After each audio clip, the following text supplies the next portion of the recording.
Boa noite a todos. Boa noite. Sejam bem-vindos. Yeah. Que Jesus, nosso mestre amigo, possa envolver-nos com o seu manto de misericórdia, com a sua luz, com o seu amparo, a fim de possamos todos ficar serenos. Vamos fazer uma pequena viagem. Iremos abordar um pouco sobre o livro 1, o capítulo 3 do Livro dos Espíritos, que nos fala precisamente da criação. Iremos seguir essa rota, esse caminho, procurando refletir os ensinos que o nosso querido codificador Allan Kardec trouxe para todos nós e que têm vindo, na realidade, a despertar as nossas mentes, têm contribuído para o nosso equilíbrio e para que nós possamos entender a vida e qual a nossa finalidade da realidade perante a vida. Vamos então à questão número 38, ou melhor, 37 do Livro dos Espíritos, que nos fala sobre a criação dos mundos. E Kardec coloca a questão: o universo foi criado ou existe de toda a eternidade como Deus? E os benfeitores espirituais respondem: ele não pode ter sido criado por si mesmo. E se existisse de toda a eternidade como Deus, não podia ser obra de Deus.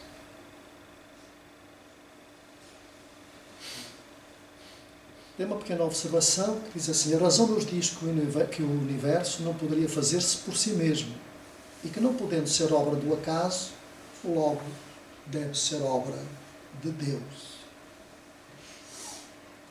E continua na questão 38. Como criou Deus o universo?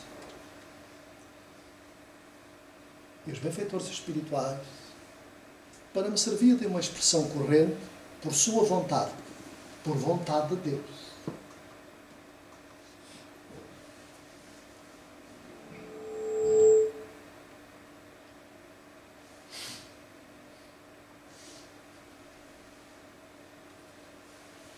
Nada exprime melhor essa vontade toda poderosa do que estas belas palavras da Gênesis. Deus disse: faça-se luz, e a luz foi feita.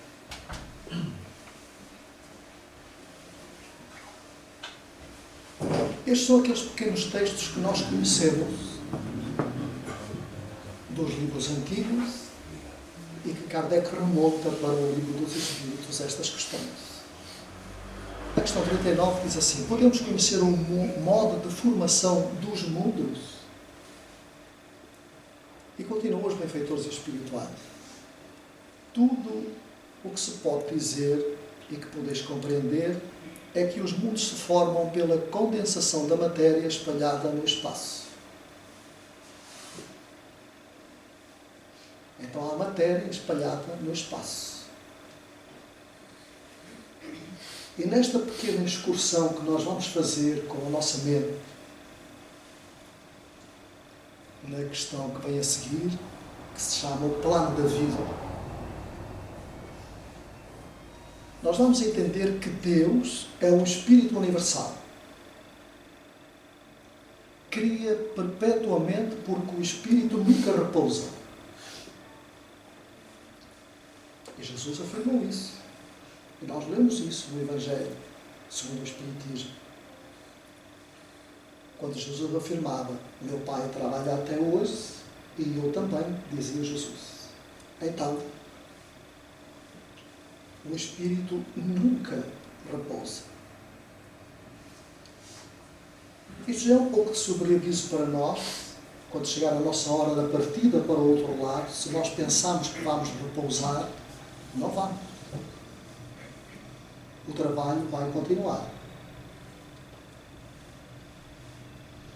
Um pouco diferente daquele que nós executamos deste lado da vida. Então o poder criador é um dos seus atributos. O poder de criar, de emanar de si, é na realidade um dos atributos de Deus, como muitos, que nós ainda não conseguimos atingir, portanto, com a nossa forma de pensar, com a nossa inteligência. A criação é mental porque tudo quanto é esfera divina é imaterial, imponderável e abstrato. Ora, a criação é mental. Deus cria, portanto, com a sua mente e coloca no universo. Mas à frente nós vamos ver quem são aqueles que vão recolher, portanto, esses pensamentos.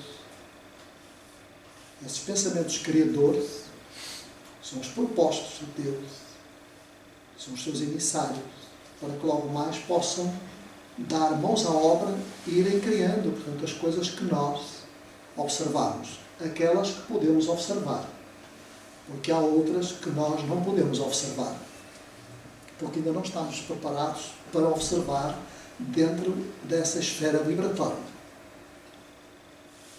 Então todas as criações formam ciclos completos, de milhares, de milhões de anos, formam ciclos. Iniciam-se hoje, nós não sabemos como, então vão demorar ciclos, não é? Portanto, milhares de milhões de anos, precisamente na agregação da matéria, na sua transformação, até nascerem precisamente os mundos. Como emanação que é da divindade, o ser criado possui potencialmente possibilidades divinas que desenvolve no curso da sua própria evolução. Todos nós fomos criados na luz, fomos criados por Deus, no seio de Deus. Então não fomos criados na luz, nós conhecemos a luz. Os nossos equívocos, os nossos dissabores, as nossas angústias, são precisamente o fruto, muitas das vezes, da nossa ignorância, dos nossos equívocos. E então conhecemos a sombra. Conhecemos a preguiça, a ociosidade, o egoísmo, o orgulho. Mas nós fomos criados precisamente na luz, para produzirmos a luz. Essa festa que deve morar dentro de cada um de nós, que é a saúde, que é o equilíbrio. Nós fomos criados dessa forma. Então, diz aqui, o ser criado possui potencialmente possibilidades divinas que desenvolve no curso da sua própria evolução. Então nós vamos colocando em prática, à medida que formos aprender. Porque todos nós, que partimos um dia da luz, vamos ter que caminhar de novo para a luz, para o seio de Deus. Tanto da divindade como de tudo o que se refere à criação na esfera absoluta escapam ao entendimento humano. Então, este é o plano do Espírito. É o plano concreto. É o plano absoluto. É o plano, precisamente, onde existe o Criador, o Senhor da vida, de todas as vidas.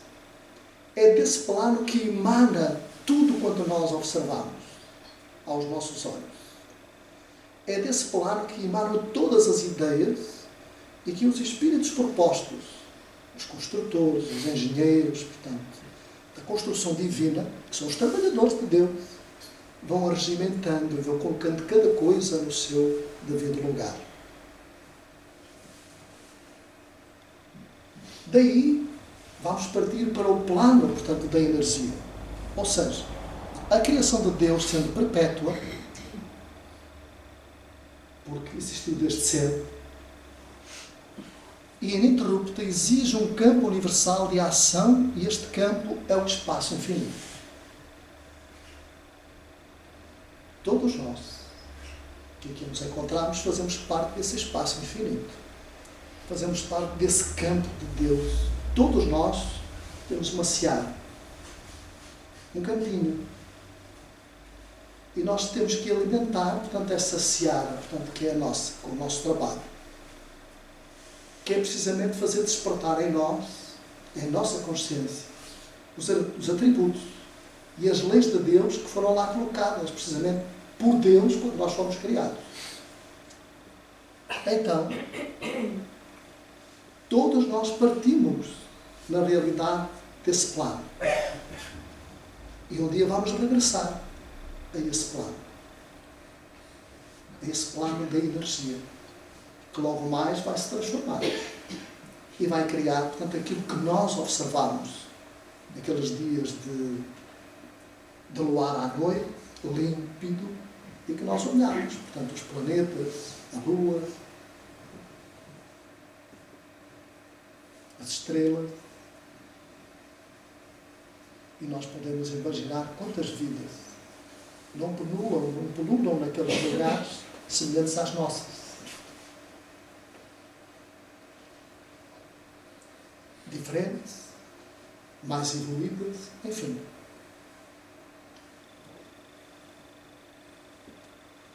Dentro desse contexto, nós vamos entrar precisamente naquilo que se chama o plano da matéria. E já vamos ver mais à frente porquê. Diz assim: esse fluido universal, que parte do plano da energia, do plano do espírito, do plano criador, transformado, concorre à produção de todas as formas de tipos de seres vivos, das coisas inanimadas e dos mundos que rolam no espaço. Eu vou voltar a ler, embora esteja ali, portanto. Esse fluido universal transformado, esse fluido da vida, esse plasma, portanto, da vida, transformado, concorre à produção de todas as formas e tipos de seres vivos, das coisas inanimadas e dos mundos que rolam no espaço. Nosso próprio mundo é a energia condensada.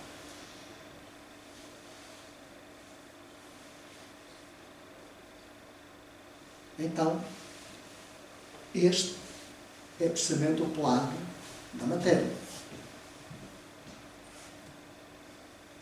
Depois nós vamos passar precisamente ao plano da manifestação, ou seja, quando começam a aparecer os primeiros seres vivos. A manifestação da vida, que não é mais nem menos do que essa transformação, desde que parte do plano do espírito e vai passando, não é? Portanto, por todas essas transformações, até chegar ao plano da manifestação. Então, o poder criador, atributo de Deus, é transmitido a conjunto de inteligências, que são os espíritos puros das esferas crísticas, agentes da criação. Então, o poder criador de Deus lança, portanto, no espaço, na atmosfera, é transmitido a conjunto de inteligências. Inteligências são os espíritos crísticos,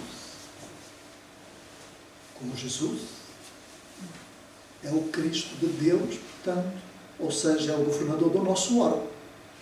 Há outros Cristos, que são precisamente, portanto, dessa esfera, que são os agentes de Deus, são os agentes da criação. São esses seres a quem Deus coloca, precisamente, as diretrizes, e eles as vão desempenhar. Deus, ou melhor, Jesus, além de ser o grande orientador, portanto, do nosso mundo, é o criador do nosso mundo.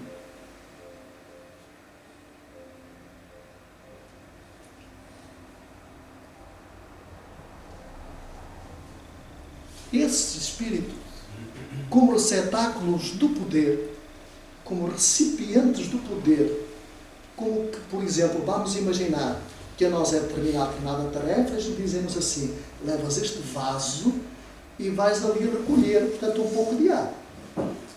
Não é? Então, esses espíritos, como receptáculos do poder, passam a exercê-lo na criação universal como executores da vontade divina, pela ação dinâmica do Verbo. O Verbo. Nós podemos entender quando João disse: no princípio era o Verbo. O Verbo quer dizer, portanto, a criação do tempo. Nós vamos saber o que é que nasceu primeiro. Foi a vida, portanto, foi o tempo. Então, nós entendemos que foi o tempo, algo primeiro a ser criado, para que depois nós pudéssemos analisar o que vem a seguir. Então, esses espíritos são, como receptáculo do poder, passam a exercê-los na criação universal, como executores da vontade divina, pela ação dinâmica do Verbo. Então quer dizer que nós estamos sendo colocados em plano menor, dentro das nossas circunstâncias, dentro do nosso progresso, a nossa evolução, de uma forma comparada, não redutiva, mas um pouco na inferioridade. Somos colocados precisamente para exercer também um pouco esse mesmo papel, fazendo a nossa parte. À medida que nós nos fomos libertando das nossas injunções, das nossas inferioridades, nós vamos substituindo o que é negativo pelo que é positivo dentro de nós. E nós vamos entendendo cada vez mais a nossa própria realidade, a nossa finalidade. Porque nascemos, porque morremos, porque renascemos de novo, o porquê da dor, o porquê da violência. Nós, à medida que formos progredindo, nós vamos criando capacidade na nossa mente para entender todos esses factos, que até então se nos torna difícil entender e aceitar. Então, quando nós estivermos capacitados desse progresso, nós podemos, por exemplo, estar num ambiente muito mais agradável ou detectar um ambiente muito mais agradável do que aquele que nós detectamos hoje. Porque nos capacitamos para poder estar neste, naquele lugar ou no outro, cuja vibração, portanto, é mais sublime do que aquela que nós vivenciamos hoje. Então, tudo vai partir na realidade de nós.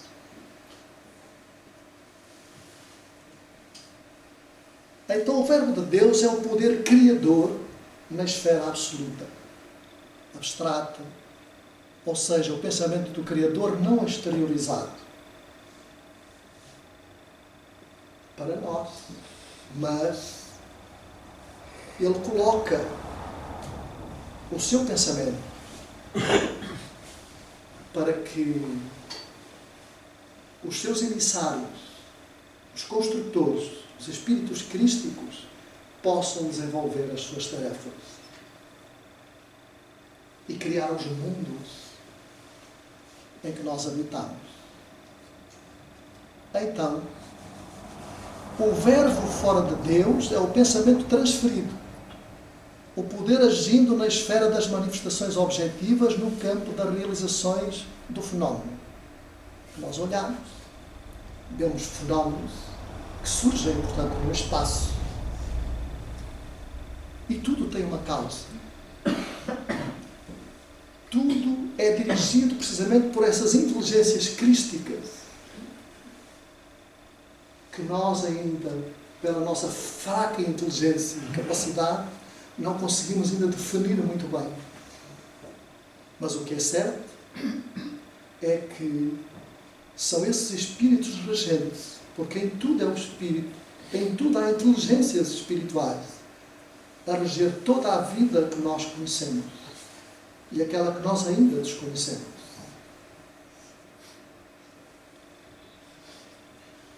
Quando João no seu Evangelho diz, no princípio era o Verbo e o Verbo era Deus, e o Verbo estava com Deus, João refere-se ao poder criador na esfera abstrata e relevada antes do desencadeamento dos fenómenos criativos referentes à Terra. Era algo que estava absorvido precisamente nessas mentes, nessas inteligências. Antes de as colocar, antes de haver essas transformações para a energia e depois para o campo da matéria e para o campo das manifestações.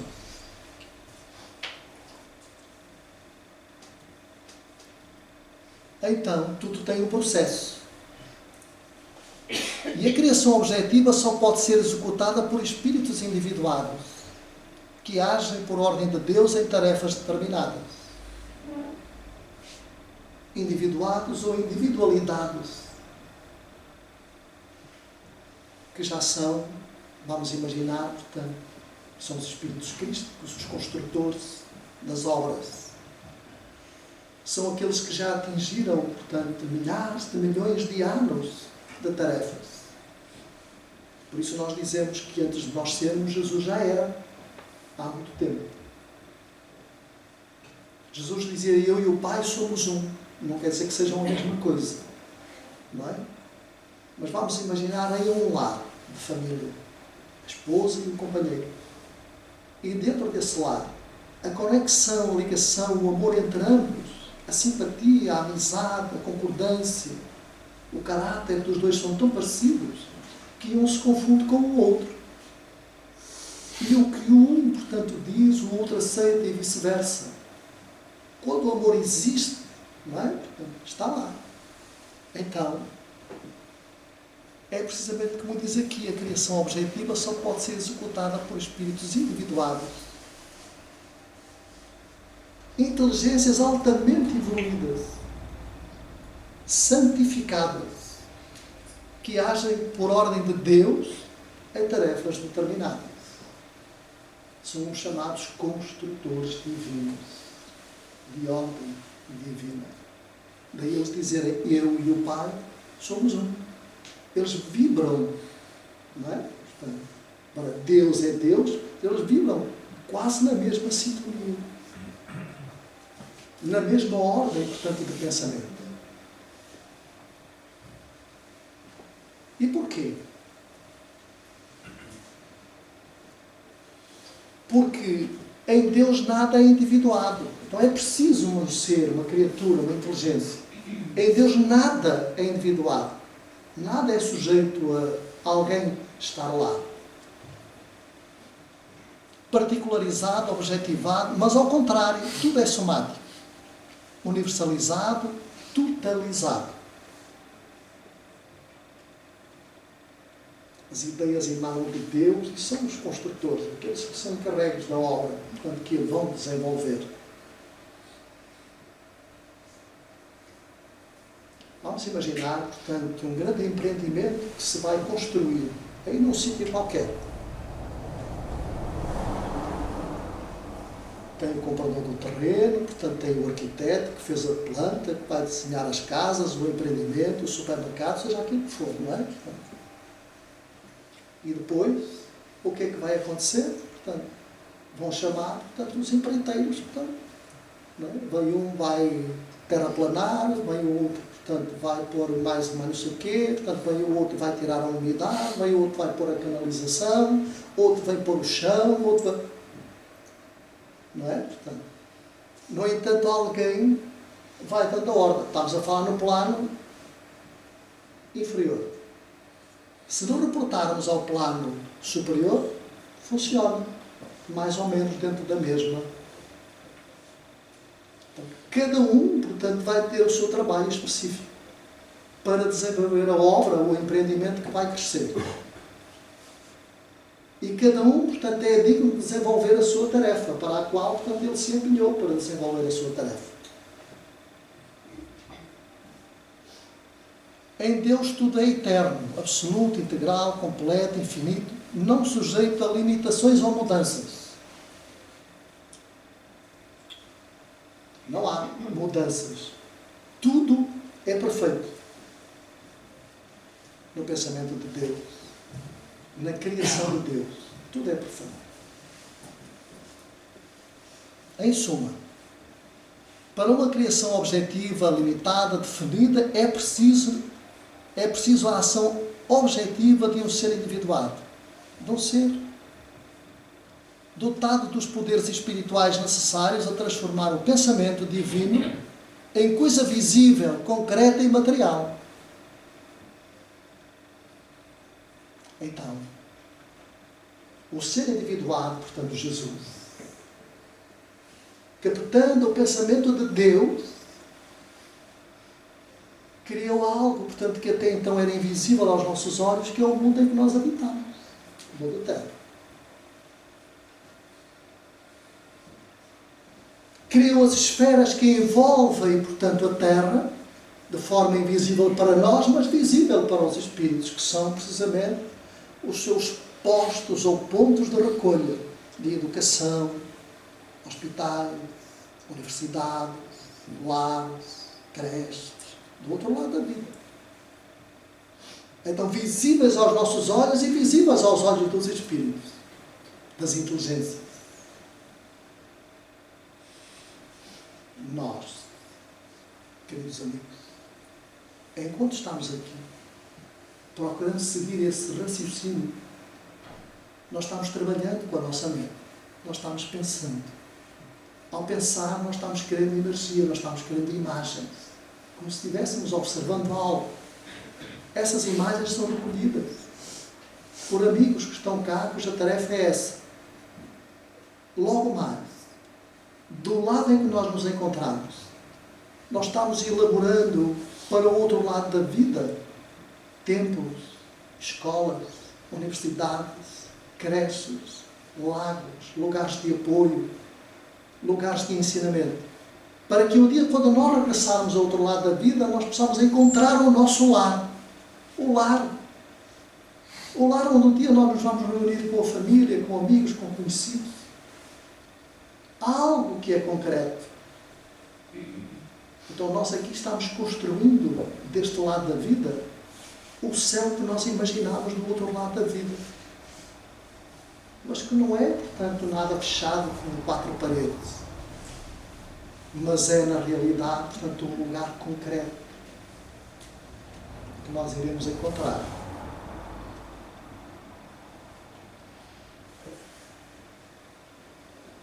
Cada um de nós que está aqui, se estivéssemos devidamente preparados espiritualmente, se fôssemos criaturas, portanto, num grau evolutivo muito grande, no nosso viajar durante a noite, provavelmente seríamos transportados a essas instâncias esplendorosas, a esses lugares belíssimos.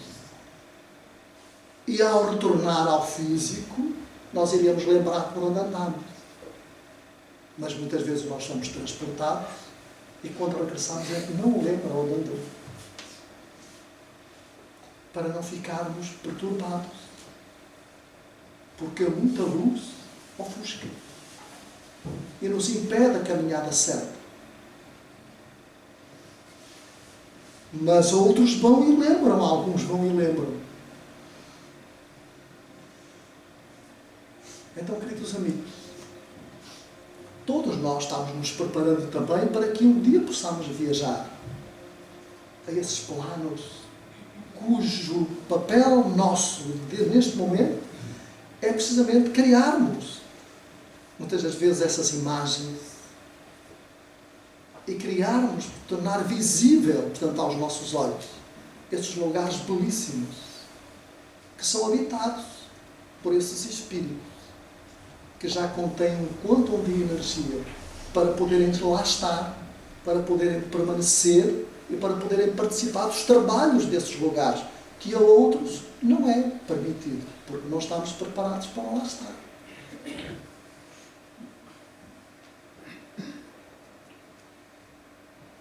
Um outro exemplo.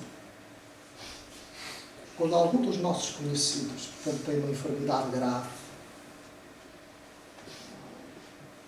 e está numa cama do hospital, portanto, reservada, em que só entra um por outro familiar,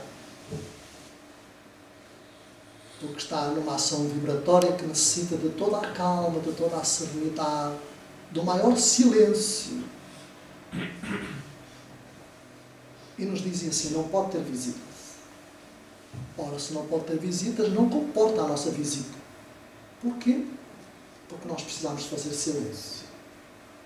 E nós dizemos assim, mas eu não faço ruído, eu vou fazer silêncio. Mas nós ainda desconhecemos o que é fazer silêncio. Porque nós pensamos que o fazer silêncio é não articular palavra, é não bater com a porta,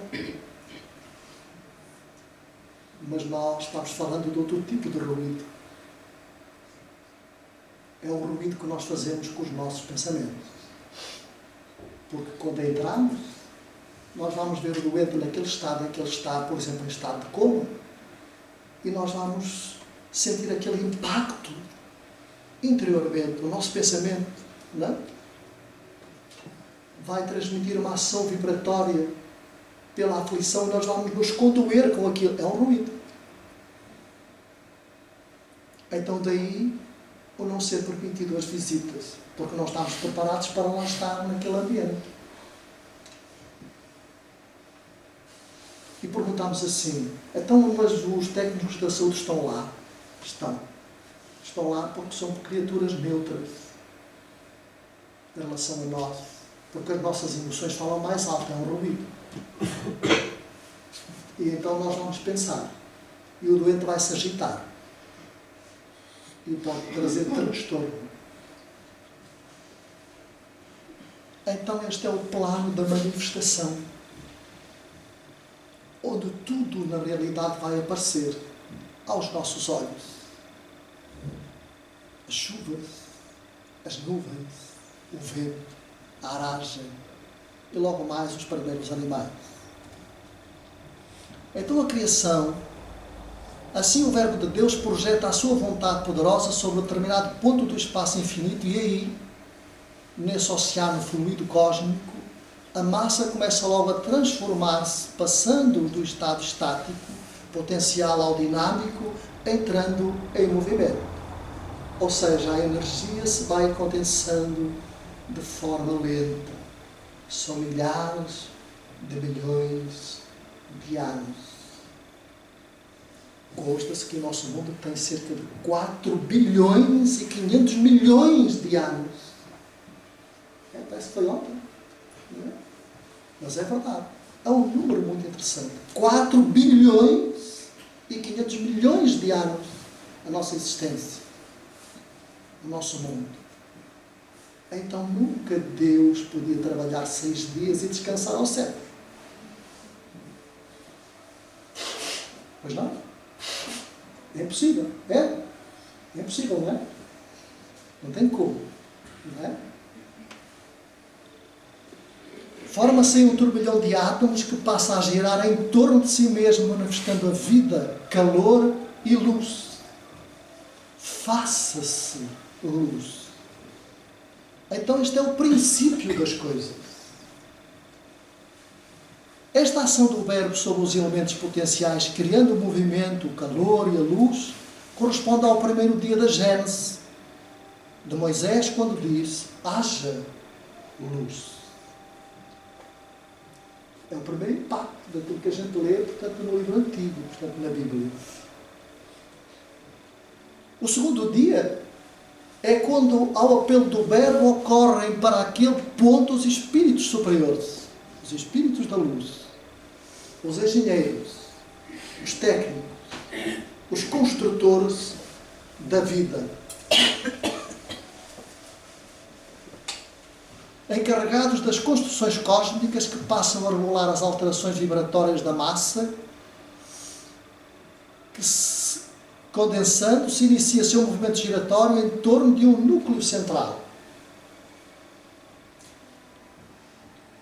A fricção vai girando, e a coisa vai aumentando, vai crescendo. Essa condensação leva a um estado gasoso preliminar e assim se forma uma nebulosa. E o que é uma nebulosa? São nuvens de poeiras portadoras de hidrogênio, hélio e plasma, necessários à vida. Gerando daí, portanto, o protoplasma, que logo mais vai surgir o ectoplasma, que é a energia que nós somos portadores e que era utilizado no princípio do conhecimento espírita, quando surgiu o espiritismo, nas aulas de estudo, para que houvessem as manifestações daqueles que se materializavam aos olhos daqueles que estavam estudando o princípio. Todos nós somos portadores dessa energia, desse plasma ou ectoplasma. Todos nós. ele se extrai de nós, portanto, pelos ouvidos, pelos olhos, pelas narinas. E muitas vezes a gente nem se apercebe disso.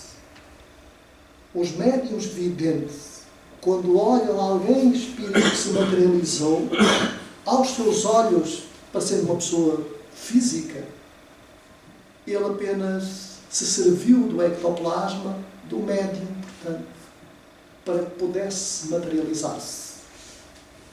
Então todos nós somos portadores desse plasma. Estas nebulosas são as matrizes dos mundos.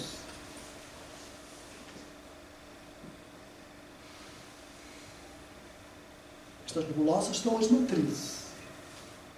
São um modelo daquilo que logo mais vai surgir no mundo, que se destacam nítida e cheia de claridades no fundo escuro do oceano da força. Mas os espíritos construtores continuam a agir aumentando a condensação da massa nebulosa, acelerando o seu movimento em torno do núcleo, até o ponto em que o conjunto se parte, projetando fragmentos em muitas direções. Esses fragmentos, assim que se anula a força centrífuga de propulsão, estacam, param, em dado ponto e passam a girar em torno do núcleo central da nebulosa primitiva, descrevendo órbitas próprias. Assim, nesse contexto, isolados e tornados menores, acelera-se a condensação e giram com velocidades crescentes em torno do próprio eixo, até que, por efeito dos atritos com a massa fluídica exterior, acabam por incendiar-se. E quando isso acontece, todo o espaço em torno da nebulosa se acende em luzes. Cada fragmento gasoso é um globo de fogo e o núcleo da nebulosa, por sua vez, também se acende, passando a constituir o Sol central do conjunto. Assim se formam os sistemas planetários. Através dessa transformação da energia em matéria. Em torno desses corpos celestes, embrionários, estávamos no começo, estávamos no princípio, aqueles que vão crescendo, que vão surgindo, os espíritos construtores, os propósitos de Deus, de Jesus, os seus assessores, formam uma camada fluídica de proteção, limitando com o exterior. E para ali, outra classe de espíritos, os criadores das formas, transportam os germes da vida de todos os seres que vão evoluir naquele órgão.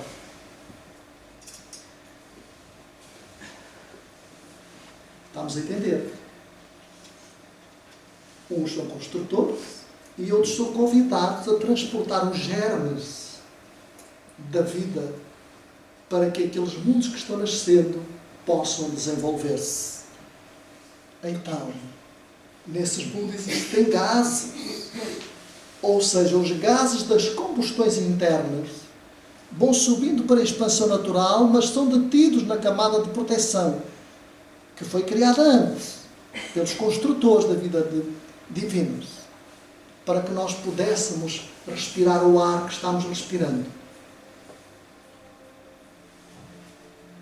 Em contacto com o frio exterior, se condensam e caem de novo na forma de chuvas que se espalham pela superfície escaldante, levando consigo os germes da vida, que vêm precisamente impregnados na água, nas chuvas, nas pingas que vão cair dessa água. Mas tudo sobre a ordem, precisamente, desses espíritos construtores a serviço de Jesus. Então este é o segundo dia da Gênese, quando se refere à criação do firmamento e à separação das águas. Depois das águas caídas na superfície do globo em formação, acrescidas constantemente de novas chuvas torrenciais, vão-se unindo, formando mares, e as terras vão aparecendo, e os germes trazidos pelas chuvas vão germinando nas águas e nas terras, dando surgimento às primeiras plantas. A criação é fantástica. Não é? Os espíritos trabalhadores, os construtores divinos, são almas altamente inteligentes, conhecedoras de todos os processos vibratórios, de todos os processos magnéticos, de como podem transformar todo o campo energético para surgir a massa. O duro, que é só aparente. Porque se nós estivermos do outro lado da vida, se eu agora estivesse do outro lado da vida, eu fazia assim, e a mão não havia ação. Não é? Então vejamos.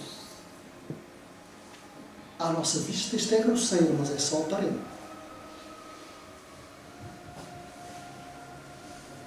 Tanto quanto a mesa. Tanto quanto o microfone. Aos nossos olhos.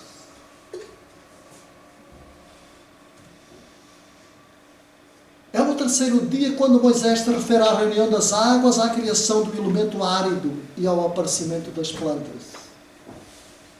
Depois diminuem as combustões internas, a atmosfera clareia e o sol, conseguindo romper as nuvens espessas, aparece pela primeira vez iluminando a terra, enquanto à noite brilham as estrelas e outros astros no firmamento límpido.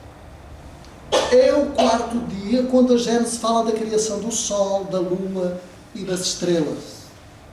Em seguida, acentuando-se o resfriamento, o calor diminui e as águas e os ares se enchem dos seres animais de ordem inferior, cuja vida se torna então possível. Surgem os primeiros animais. Quando existe um pouco de arrefecimento, temperatura adequada para essa vida. É o quinto dia, o da criação dos pássaros e dos peixes. Por último, estabilizam-se também as superfícies sólidas e surgem os animais de terra.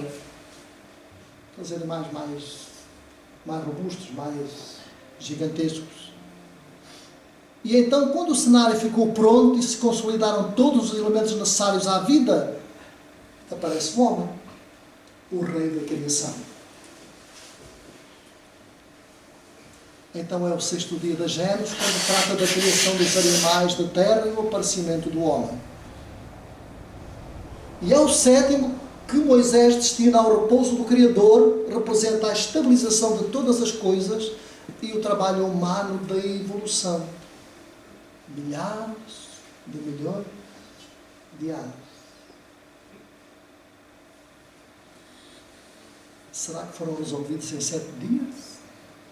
Ou a vida ainda hoje tem a mesma perspectiva de quando nós a conhecemos, supostamente, quando foi Moisés que trouxe todos estes... Não é? Ou quando nós imaginamos que a nossa vida, que o nosso processo começou com Adão e Eva, como o primeiro homem e a primeira mulher. De forma alguma. Marca um ponto histórico de uma época. Porque todos nós conhecemos a história de Adão e Eva. Portanto, conhecemos a história de Abel, de Caim e de Sete. Os 3 filhos de Adão e Eva. Abel matou Caim. O Caim matou Abel. Como é que ficaram? Quem foram? Caim matou Abel. Então, o que é que acontece? Há um deles que fugiu para uma cidade vizinha, para a cidade de Enoque. E aí encontrou a sua companheira.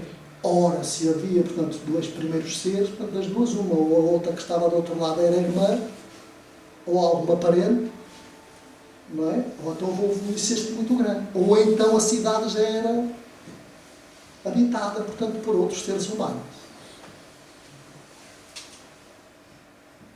Então há um marco, portanto, na história, não é? Portanto, é como dizendo, portanto, à serpente que ela iria rastejar para o resto da sua vida, porque a serpente não anda, portanto, rasteja. Portanto.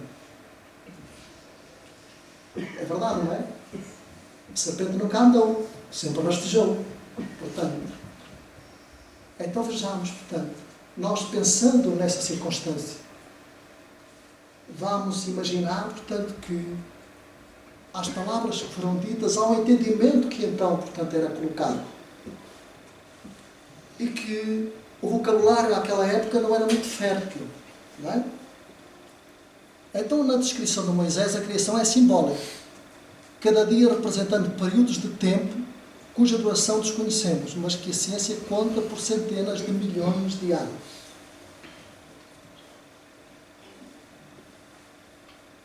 Então nós observamos precisamente toda esta criação, portanto, que é grosso, que é material, portanto, até agora, mas há algo, portanto, que se relaciona com o mundo espiritual, também faz parte da criação. Então os seres vivos animados por espíritos que habitam o espaço ou os corpos celestes constituem o mundo espiritual. Os espíritos são emanações da divindade, possuidores de inteligência e sentimento. Somos centelhas. O espírito é uma centelha divina, criada no seio de Deus. A imagem de Deus. Não é o corpo físico, confundido pelo ser humano. Quando dizem, nós somos criados à imagem e semelhança de Deus. Então nós imaginamos Deus um homem, portanto, em nós. Não. Nós somos centelhas divinas. Ao espírito ninguém vê. O que nós vemos, quando alguém morre, é o corpo espiritual. Que é o modelo que contém essa energia, portanto, que nós ouvimos há instante pela transformação do plasma, do hélio, do ectoplasma. Esse corpo espiritual é o modelo ou o molde deste. É o arquiteto deste. Quando este morre, vai para a cova ou vai ser incinerado. E o corpo espiritual retorna, portanto, à sua postura. É o veículo do espírito, da inteligência. É a sede da mente que reproduz o espírito. Assim como nós fisicamente retratamos o nosso perispírito, o nosso corpo espiritual. A gente olha para o espelho e do lado do espelho está o nosso corpo espiritual, que é precisamente igual a nós.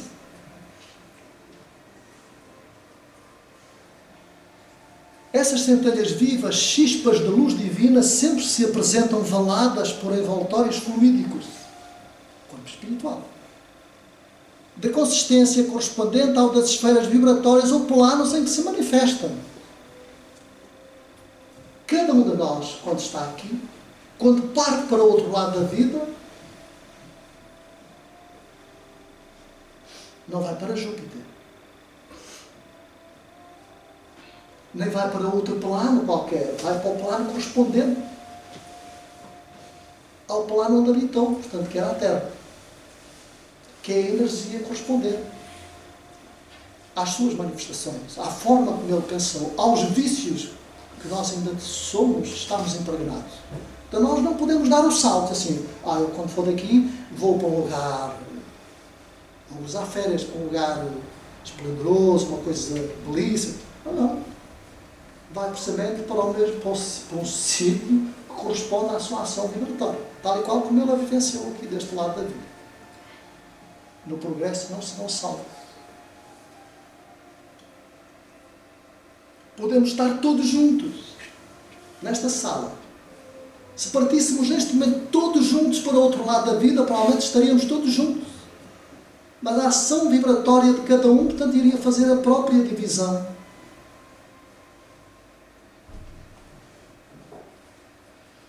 Estão-me a fazer entender? A própria ação vibratória fazia uma divisão. Portanto, o que está do lado direito não via o outro que está do lado esquerdo. Ou seja, o que estava mais acima vê o outro que está sentado, mas o outro não vê o outro e está ao lado.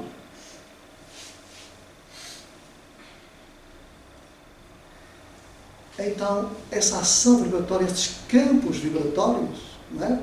São precisamente criados por nós. Demonstram o nosso progresso. Nós somos identificados, todos nós, do outro lado da vida, precisamente por essa veste nupcial que falava Jesus, que é o corpo espiritual, ou o perispírito. O perispírito é que reflete a evolução, portanto, do espírito.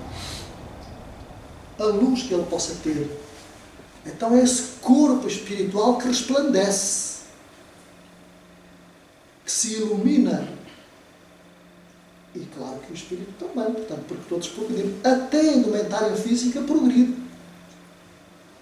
Porque quando o espírito evoluído, como Jesus que veio viver connosco, todos nós já lemos a vida de Jesus muitas vezes e nunca tivemos conhecimento que ele tivesse enfermado algumas vezes. Ou tivemos?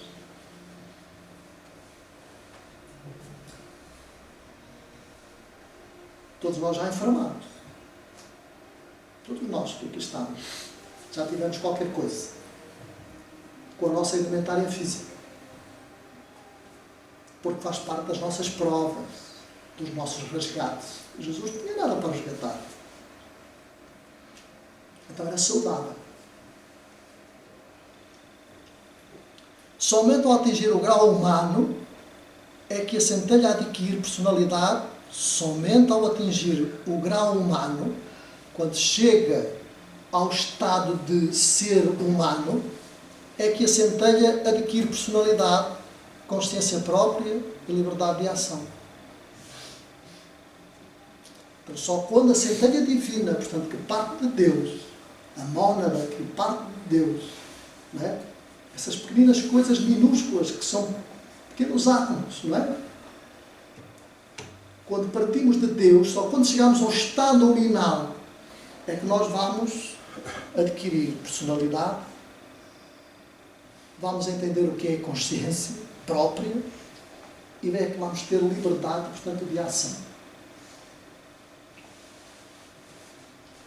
Então os seres espirituais residem nos espaços infinitos e descem a mundos materiais para a realização de provas e experiências purificadoras.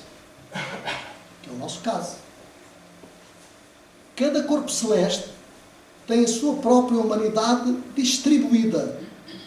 Ou seja, cada planeta tem a sua própria humanidade distribuída, parte na sua superfície, como nós. Uma parte estamos aqui. Outros corpos em corpos densos e parte em corpos fluídicos no espaço correspondente. Então, no que se refere à humanidade terrena, que é nossa, ascende ela mais ou menos, segundo os autores, a 20 bilhões de seres. Nós somos mais ou menos cerca de 20 bilhões de espíritos que fazem parte do nosso planeta. Dos quais cerca de 8 bilhões se acham encarnados. Isto mais ou menos na estatística de 15 de 11 de 2022, segundo a ONU.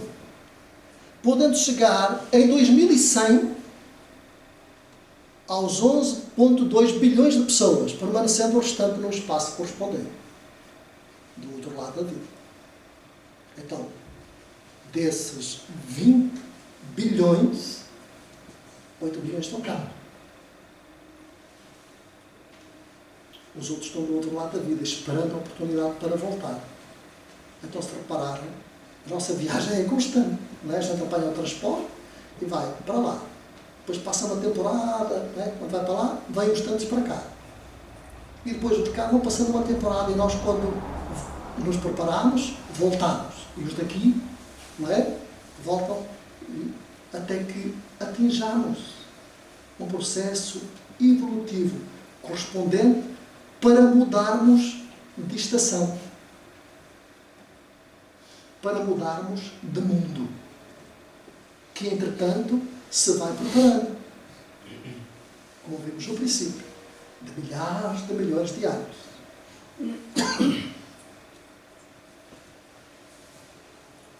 Acima e à volta da crosta dos astros, os planos da vida se sucedem, mas não se sobrepõem, interpenetram-se, seguindo a densidade vibratória de cada um.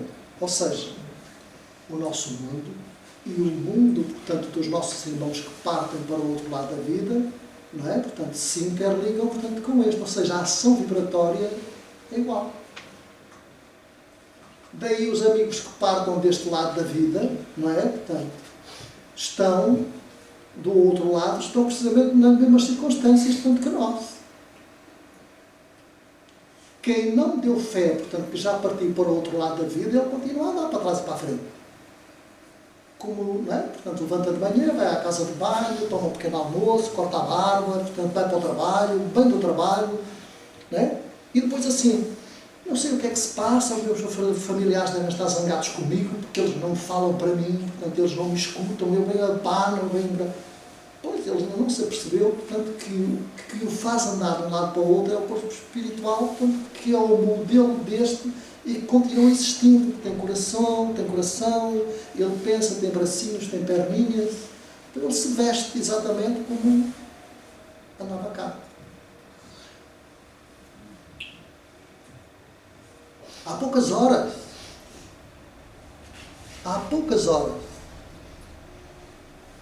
conversando com um velhinho que já partiu, mas que não se tinha percebido que tinha partido.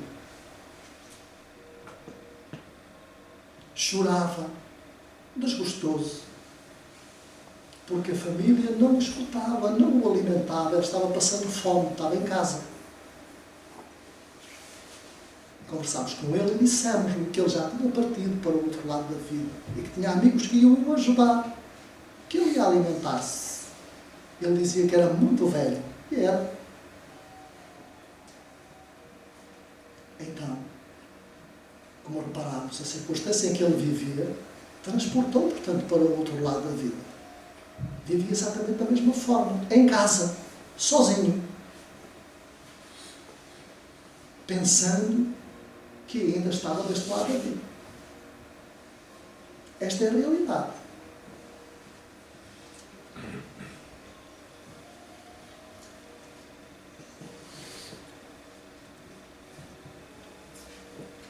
Então, dentro desta ordem, nós temos espíritos inferiores, compreendendo os maus, os ignorantes, os sofredores, que habitam nas trevas, o umbral e a crosta terrestre, encarnadas e desencarnadas. Temos os bons espíritos, compreendendo os cooperadores dos trabalhos de assistência, auxílio, socorro, regeneração, a necessidade da crosta planetária e o espaço, bem como os familiares, protetores e guias individuais que integram a imensa legião dos guardiães. Os seres de maior hierarquia dessa classe são os anjos, considerados de anjos. Depois temos os espíritos superiores, compreendendo todas as entidades que cooperam à administração do cosmos, regulam as encarnações, guardam os arquivos da vida dos povos e das nações, estabelecem as provações coletivas, cooperam na construção dos mundos e na destruição dos globos apagados. Aqueles que já não têm vida vão descansar. Provavelmente vão servir de lua a outra, portanto, que possa estar crescendo. Então são espíritos poderosos estes, de alta hierarquia, que agem com autoridade própria e se qualificam na qualidade de arcanjos. Anjos, arcanjos, serafins, portanto, são entidades altamente evoluídas. São os propósitos de Jesus, que estão bem perto. São os construtores. Então, os espíritos da esfera criativa, os destinados à criação das formas e dos tipos de todas as manifestações de fenómenos, são os espíritos da esfera crística, criadores dos mundos, agindo como verbos de Deus, entendendo o pensamento de Deus. Caracterizam-se pela sua essencial natureza e capacidade de amar. Temos um exemplo, Jesus, para nós identificarmos, está bem? Tantas vezes quantas necessárias, sacrificam-se e salvam as humanidades dos mundos que estão debaixo da misericórdia e proteção. Por isso, são chamados espíritos salvadores, redentores, messias. O Cristo terreno teve na sua última manifestação física sob o nome de Jesus de Nazaré, há mais de 2000 anos. Então, entramos aqui para definirmos que é o plano, portanto, do Espírito. E acima destas hierarquias, desta qualificação de Espíritos, já tão elevados, existem outras que a natureza deste estudo não comporta, porque já passam a pertencer à esfera da divindade absoluta. Ou seja, nós já não comportamos, portanto, entender qual é, portanto, essa categoria, portanto, de entidades, portanto, tão sublimes, não é? Que iria requerer, portanto, uma outra forma, portanto, de estudo. Então vemos, queridos amigos, como nesta pequena viagem nós podemos refletir, portanto, no nosso papel, na nossa vida, na criação, e entendemos que nós fazemos parte dessa criação, para que um dia nós nos possamos tornar propostos, tão perto, portanto, de Jesus, e possamos receber, portanto, essa ordem, esse convite para trabalharmos de forma afincada pela paz, pela harmonia, pelo progresso, pela evolução da casa em que nós moramos,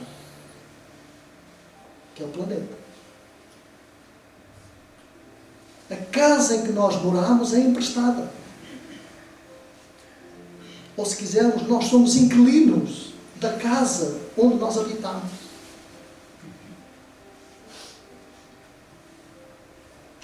E quando fomos convidados a visitar, portanto, e a permanecer e a estudar, a progredir neste lar, nesta escola, que é a nossa casa, nós assinámos um contrato. Porque nos disseram assim, olha para a casa. Olha para a beleza da casa. E nós olhamos. Na excursão, nós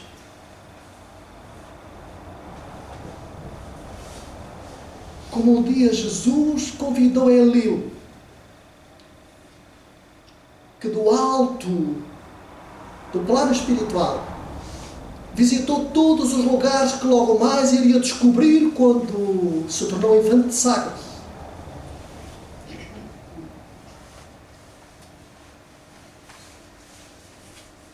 E ele dizia, olha a casa onde vais morar. Olha as casas que vais descobrir para o plano terra.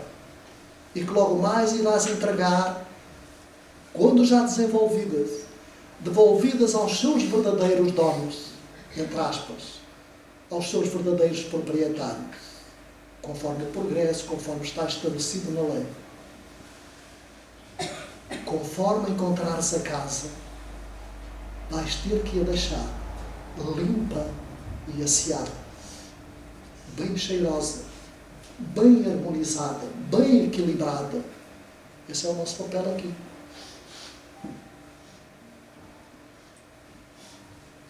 Esta escola, a terra, é o nosso lar, é como o nosso lar. Quando a gente entra no nosso lar, limpa ou tira os sapatos, calça os chinelos, põe a casa asseada, bem cheirosa, para nós, que lá adoramos todos os dias, e para aqueles que nos visitam. Quem sai da nossa casa a convite, tem que deixar a casa limpa, como a encontrou. Então nós somos convidados a isso. A deixar o nosso lar limpo, bem higienizado. Foi esse o contrato que nós fizemos com Jesus. Porque somos inquilinos, não somos proprietários. E mesmo como proprietários temos o mesmo dever. Não é direito, é dever deixar a casa limpa.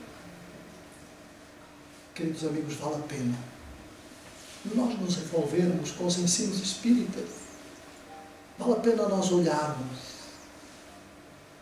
para cima, perdermos, faz parte, faz ginástica ao pescoço, e olhar para esses sóis, para essas estrelas, para esses mundos e questionar. Será que eu estou pendurado a alguns aí que estamos pendurados também, como aqueles, não é? A gente se olhar para baixo, diz, também estou pendurado, não posso dar o passo, não vou cair, não é? Não com tanta facilidade. Mas é assim que nós olhamos para cima, olhamos para baixo, então nós também estamos suspensos aí. E há tantos mundos que vão passando por essa transformação de energia, portanto, em matéria, que vão ser a nossa nova habitação. Ou de progresso, ou de crescimento pela ajuda que nós vamos dar. para que eles possam desenvolver. Então, muita paz para todos, muita saúde, e que Jesus nos envolva com o seu manto de misericórdia.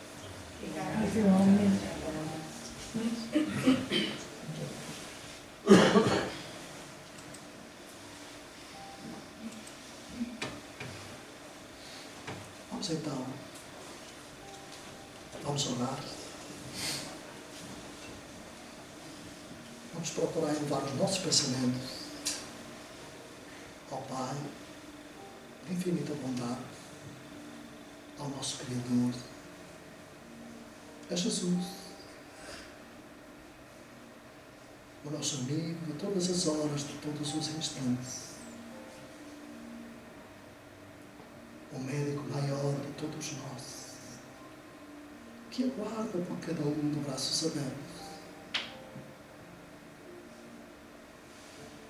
Ele nos disse que era o modelo, que era nosso guia, que era a verdade, que era o caminho a seguir. Vamos então procurar seguir o modelo. Nós sabemos que todos temos limitações. Nós sabemos das dificuldades imperativas que fazem parte das nossas vidas. Mas é através das dificuldades, das dores, das aflições, das angústias, que o nosso espírito vai despertar para a plenitude, para a luz, para a saúde, para o equilíbrio. Bem-aventurados aqueles que choram, porque serão consolados. Ele nos disse que era o nosso guia. Vamos então seguir esse guia. Porque Ele é o grande timoneiro que vai precisamente manobrando esta nau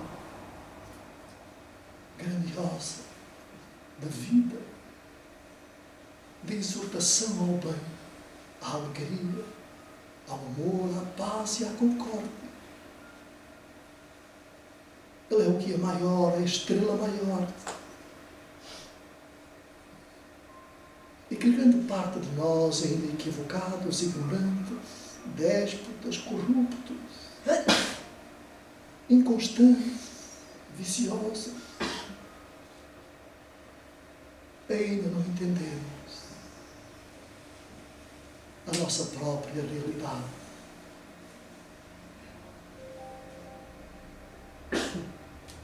No entanto, Ele nos disse que era a verdade. Não a nossa verdade, mas Ele era a verdade. E que iria partir para preparar o reino, para que cada um de nós pudesse entrar nessa felicidade, nesses mundos radiosos, nesses mundos sublimes, de trabalho operoso, de blandícia.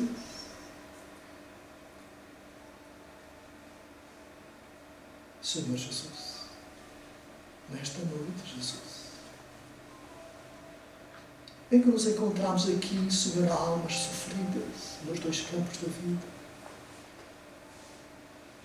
mais uma vez nós apelamos, Senhor, para o Teu amparo, para as Tuas orientações, para as Tuas diretrizes. Continuando, Senhor, a permitir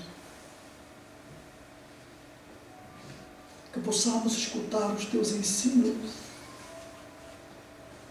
observar os Teus convites,